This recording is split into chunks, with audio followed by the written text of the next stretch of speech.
Ceci est un livre audio autogénéré par Google. Introduction.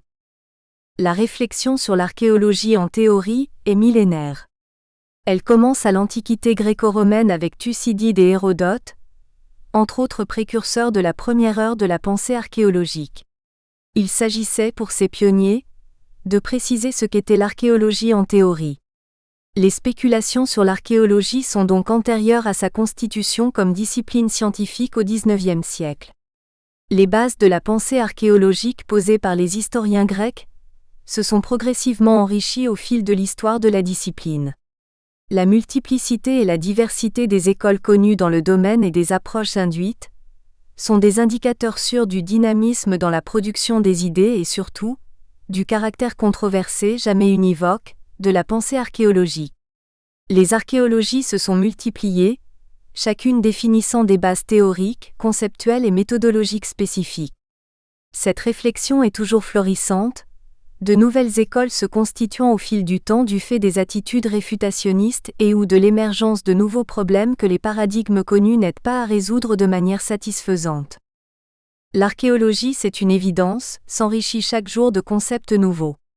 Cette production soutenue de concepts témoigne du dynamisme du champ épistémologique de la discipline et surtout, de l'insatisfaction permanente des spécialistes face aux paradigmes existants. On sait une fois de plus, que des problèmes nouveaux se posant dans le champ d'observation de la discipline nécessitent un renouvellement de concepts et de théories pour être abordés et traités avec pertinence. Le concept d'archéologie des interfaces fait intervenir d'une part, le milieu physique que structurent des écosystèmes, d'autre part, les sociétés humaines et les individus qui en sont les composantes. Ces concepts méritent d'être clarifiés avant toute réflexion sur cette nouvelle approche des sociétés humaines et des changements qui les affectent. Le concept d'interface fait penser à des contacts, des interactions entre des entités homogènes ou hétérogènes qui peuvent entrer dans une relation de dépendance, de coopération, d'exploitation, de parasitisme, de domination. Ces contacts donnent lieu à la constitution d'un univers étendu de binômes, siège des relations qui, suivant les situations, se tissent entre les éléments en interface. Ces binômes se constituent entre des entités sociales d'une part, et entre ces entités sociales et les éléments de la nature, qu'ils soient biotiques ou abiotiques, d'autre part. Une présentation de l'univers des binômes produits par les contacts est esquissée au premier chapitre de cet ouvrage. Si la société et la nature fournissent des éléments qui entrent en interface, il est judicieux de clarifier les concepts de milieu naturel ou d'écosystème et celui de société, seul moyen d'avoir une vue relativement large sur ces éléments et de mieux circonscrire leur contenu. Groupe social, organisation sociale, forme sociale, désignent une même réalité, la société diversement définie par les sciences sociales. Selon Guy Rocher, 1968, la société ou organisation sociale est l'arrangement global de tous les éléments qui servent à structurer l'action sociale, en une totalité présentant une image, une figure particulière, différente de ses parties composantes et différente aussi d'autres arrangements possibles. Pour Émile Durkheim, cité par Guy Rocher, 1968, société ou morphologie sociale, ou substrat morphologique, désigne la masse des individus qui composent la société, la manière dont ils sont disposés sur le sol, la nature et la configuration des choses de toutes sortes qui affectent les relations collectives. De manière succincte, la société est l'ensemble des arrangements formalisés ayant un caractère bureaucratique et poursuivant des fonctions définies. Simmel, 1896 à 1897, définit la société comme les formes qu'affectent les groupes d'hommes unis pour vivre les uns à côté des autres, ou les uns pour les autres, ou les uns avec les autres. L'approche marxiste de la société en fait un ensemble de relations structurées qui unissent et éventuellement opposent des individus au sein d'organisations sociales au sens large. La société, perçue sur une base culturelle, est l'ensemble cohérent de valeurs, de normes et de symboles qui orientent l'action des individus et des groupes. De ces approches, la société peut simplement être comprise comme un ensemble structuré d'individus, conscients de leur appartenance au groupe et attachés aux valeurs, normes et symboles qui régissent les rapports sociaux. C'est la société ainsi définie qui est en contact permanent avec la nature physique, pour satisfaire les besoins auxquels elle fait face. Le milieu physique ou l'environnement naturel se distingue par sa complexité. Il apparaît, de prime abord, comme l'ensemble des conditions climatiques, pédologiques, géologiques, phytogéographiques et hydrographiques qui caractérisent un lieu. Kabbalah, dans son ouvrage Protection des écosystèmes et développement des sociétés. État d'urgence en Afrique, 1994, présente plusieurs définitions du concept d'environnement naturel. Dans une première approche, relativement globale, l'environnement est un ensemble de milieux d'influence, milieux humains naturels, économiques, qui agissent sur l'individu à tous les instants de la vie quotidienne et déterminent en grande partie son comportement dans toutes les dimensions de l'être, social, intellectuel, affective, spirituel, culturel. Cette définition fait penser à un espace dans lequel se combinent plusieurs facteurs qui créent des conditions particulières que doit gérer l'homme pour assurer la survie. Suivant la même logique systémique, Kabbalah 1994 postule que par son essence même, l'environnement évoque un ensemble considéré comme un système dynamique constitué de sous-systèmes physiques, biologiques, écologiques, économiques, politiques, sociologiques, culturels, etc. De cette approche systémique se dégagent 4 caractéristiques fondamentales de l'environnement. Les relations entre les organismes vivants et le milieu, ainsi que les interactions dynamiques entre les composantes du système. Le caractère global ou systémique de la réalité environnementale, environnement égale filet à mailles. La diversité physique et biologique, déterminant manifeste de l'amélioration du cadre et des conditions de vie des sociétés humaines. La durabilité des éléments physiques et biologiques. Sur une base éminemment socioculturelle, on peut dire que l'environnement est l'ensemble des éléments naturels, artificiels ou mixtes, combinaison du naturel et de l'artificiel, qui structurent l'espace dans lequel vit un groupe social et qui, par leur nature, leurs usages et la valeur qu'on leur confère, présentent une signification pour ce groupe. Cette définition, d'une forte coloration anthropologique, permet de comprendre les choix qu'opèrent les individus et les groupes au contact avec le milieu physique pour mener des actions. L'unité écologique de base du milieu physique est l'écosystème, constitué d'un biotope ou la géosphère et d'une biocénose, ensemble des êtres vivants. L'écosystème, quant à lui, est le support des sociétés qu'il héberge et dont il garantit en même temps la vie. Les sociétés sont au cœur des contacts avec les écosystèmes avec lesquels elles sont en interaction permanente. Ces interactions sont aussi multiples que diversifiées et surtout productrices d'activités dont les traces matérielles sont quotidiennement enregistrées ou archivées par le sol.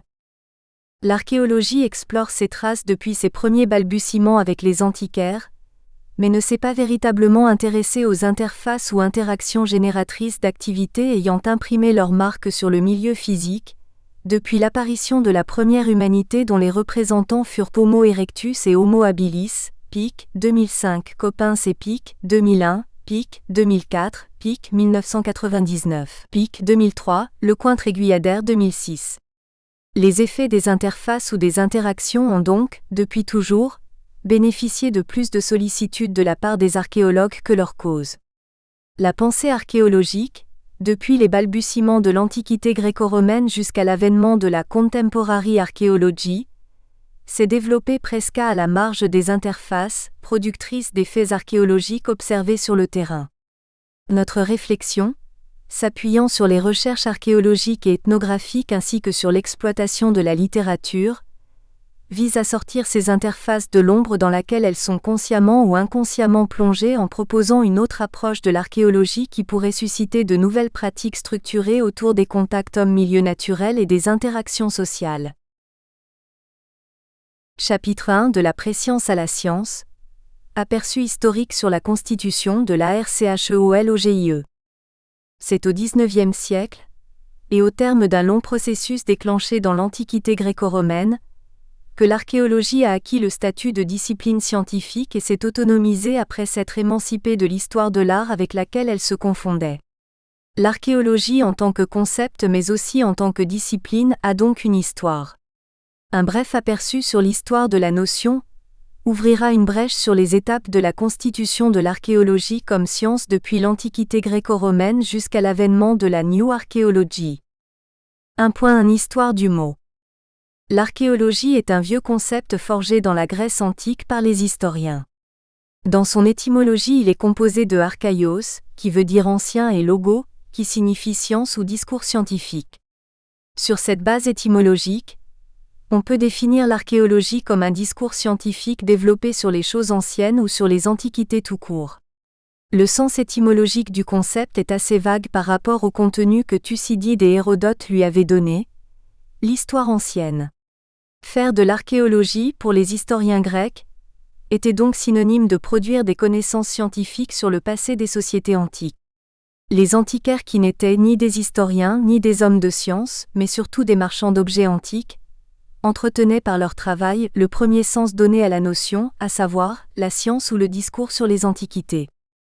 La Renaissance amorcée en Italie au XVe siècle, vaste mouvement qui se met en place après que les invasions barbares se soient estompées, a eu pour référentiel la civilisation gréco-romaine antique dont les valeurs ont servi de socle culturel à la construction d'une Europe moderne.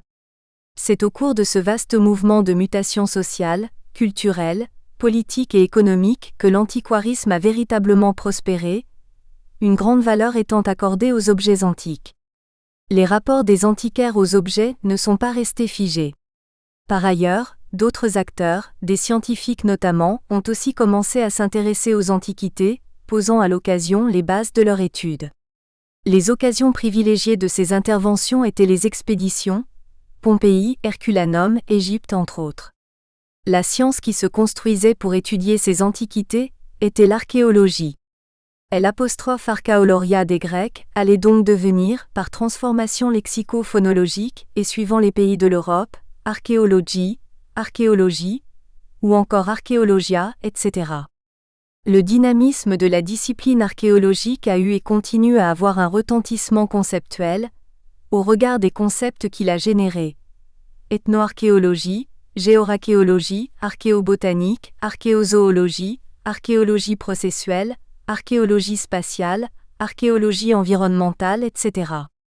Nous ne saurons être exhaustifs dans l'énumération, mais au regard des évolutions observées dans le contexte scientifique actuel, nul ne peut affirmer que l'on soit au bout de l'effort de conceptualisation. C'est à travers ces mutations que se lisent les étapes de la constitution de la discipline. 1.2 Constitution de l'archéologie en tant que discipline scientifique. La littérature est assez fournie sur la question de la constitution de l'archéologie en tant que discipline scientifique. Jocquet, 1990, Trigger, 2006. C'est une évidence, l'archéologie a acquis le statut de discipline scientifique au XIXe siècle. Sa naissance est tributaire de la conscience historique, dont les promoteurs sont Hérodote et Thucydide. Les jalons de la naissance de l'archéologie ont en effet été progressivement et patiemment plantés depuis l'Antiquité gréco-romaine jusqu'au XIXe siècle. L'enquête d'Hérodote et la guerre du Péloponnèse de Thucydide sont les deux ouvrages dans lesquels s'est développée la réflexion sur la conscience historique et le concept des antiquités, ou objets antiques. Dans ces ouvrages, apparaissent de manière implicite des attitudes que nous considérons comme les prolégomènes de la pratique et du raisonnement archéologique. La conscience historique semble mettre en évidence les ravages du temps sur les actions et les travaux des hommes, en général, des héros en particulier. D'où la nécessité pour les sociétés humaines de prendre des mesures conservatrices pour vaincre les épreuves du temps et éviter que les espoirs des hommes ne tombent pas dans l'oubli. Jocquet, 1990. Autant le développement de la conscience historique a été à l'origine de la naissance de l'histoire en tant que discipline scientifique, autant elle a frayé la piste du raisonnement archéologique qui s'est structuré autour des objets. Thucydide a exposé ce raisonnement dans les tombes des Cariens. Dans ce texte, l'auteur s'est servi d'une documentation matérielle constituée d'armes et de parures, découvertes dans des tombes, pour démontrer que les Cariens ont peuplé l'archipel des Cyclades dans la Grèce antique. Jocquet, 1990. À travers cette démarche implicitement archéologique, bien que la discipline ne soit pas encore née, il a pu valoriser les objets considérés à juste titre comme une mémoire matérielle à partir de laquelle l'histoire des sociétés anciennes pouvait être saisie. En valorisant l'objet, Thucydide le reconnaissait comme une donnée pouvant suppléer aux sources textuelles et orales. D'après Thucydide, les vestiges matériels seuls suffisaient pour produire un discours scientifique sur le passé de l'humanité. Les préhistoriens lui ont plus tard donné raison, en retraçant la vie des chasseurs-cueilleurs-collecteurs du Pléistocène et de l'Holocène sur la base de l'analyse des vestiges prélevés des sites archéologiques. Il faut cependant nuancer la grande importance accordée par les historiens grecs aux témoins matériels. Ces vestiges sont parfois à l'origine de graves erreurs. C'est pourquoi leur confrontation à d'autres sources d'informations, telles que les documents écrits, les traditions orales et l'iconographie s'impose aux scientifiques. L'attitude des historiens antiques dans la gestion des objets n'est véritablement pas assimilable à celle des archéologues proprement dits, mais préfigure la démarche archéologique. 1.2.1 L'apport des antiquaires à la constitution de l'archéologie. Le déploiement intellectuel observé dans l'Antiquité s'est poursuivi au Moyen Âge avec l'activité des antiquaires dont l'action a été une étape décisive dans la constitution de l'archéologie comme discipline scientifique. Rappelons que les antiquaires sont des collectionneurs d'objets antiques ou antiquités. Dans la littérature, un antiquaire est une personne qui s'occupe de la recherche et de l'étude des monuments de l'Antiquité comme les anciennes médailles, les statues, les sculptures et les inscriptions. En un mot, ce qui peut donner des lumières à ces sujets, Joquet 1999. L'antiquaire est aussi perçu comme un marchand d'antiquités, celui qui aime, rassemble et étudie les traditions et les restes du monde antique sans être historien. Joquet 1999. À côté de ces approches péjoratives et dévalorisantes qui éloignaient les antiquaires de la sphère de la science, d'autres définitions du concept étaient plutôt valorisantes et les rétablissaient dans le statut de scientifiques. Ils étaient alors considérés comme des historiens, bien qu'incomplets, mais qui aidaient à préserver les vestiges du passé trop fragmentaires pour faire l'objet d'une histoire proprement dite. Dans cette perspective, Cyriaque d'Ancône, Jacob Spon, Cristoforo, Bonolmonti, Nicolas Fabry-Peresque, Montfaucon entre autres, auront profondément et positivement marqué leur temps par leurs contributions intellectuelles. Le regard porté sur les antiquaires, on le voit bien, était contrasté. Pour certains, ils étaient des scientifiques de l'histoire, pour d'autres, de vulgaires commerçants des antiquités. Malgré tout, l'archéologie reste tributaire des activités patrimoniales qu'ils ont développées, notamment, la collecte des antiquités qui, bien que sélective, car limitée aux objets en bon état de conservation et présentant une valeur esthétique, préfigurait deux étapes importantes de la démarche archéologique, la prospection et la fouille. L'étude des objets prélevés, nettoyage, mensuration, description, représentation graphique et illustration, plantait encore mieux les jalons du champ épistémologique de la discipline en constitution. Les résultats des études ne semblent pas avoir été conservés dans des tiroirs. Elles ont fait l'objet de publications, pour la plupart. L'Antiquité expliquée est représentée en figure de Bernard de Montfaucon, ouvrage publié en 1719, en est une parfaite illustration. Les antiquaires auront été, par leur balbutiement dans la recherche et par l'étude des objets, ainsi que par des publications d'une valeur scientifique évidente, des pionniers dans la constitution de la science archéologique, bien que pas toujours reconnus. Les jalons qu'ils ont plantés ont servi de base à la systématisation des méthodes et techniques de l'archéologie, à laquelle les explorations des XVIIIe et XIXe siècles ont largement contribué. 1.2.2 Les travaux d'Herculanum. Le site d'Herculanum a été découvert par les ouvriers de manière fortuite en 1709, Joquet 1999. Rappelons qu'Herculanum est une ville d'Italie ayant été ensevelie par les laves du Vésuve en 79 de notre ère. Les travaux de recherche initiés dans ce site dès 1738 ont laissé libre cours à des attitudes contradictoires et même controversées, se traduisant par des fouilles à caractère romantique et humaniste, Joquet 1999. Pour les humanistes, il s'agissait de faire face aux difficultés et aux contraintes de toutes sortes pour accéder aux vestiges de la ville ainsi ensevelie. Cette pratique, qui rappelle celle des antiquaires, s'est développée simultanément avec une autre assez proche de l'archéologie telle qu'elle allait se développer en tant que science dès le XIXe siècle.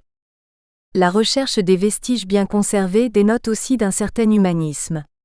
Les pratiques humanistes posent la problématique des explorateurs du site d'Herculanum, qui travaillaient pour Charles III de Bourbon et étaient violemment critiqués par les visiteurs du site, soucieux de définir une méthode pour accéder aux vestiges et les prélever.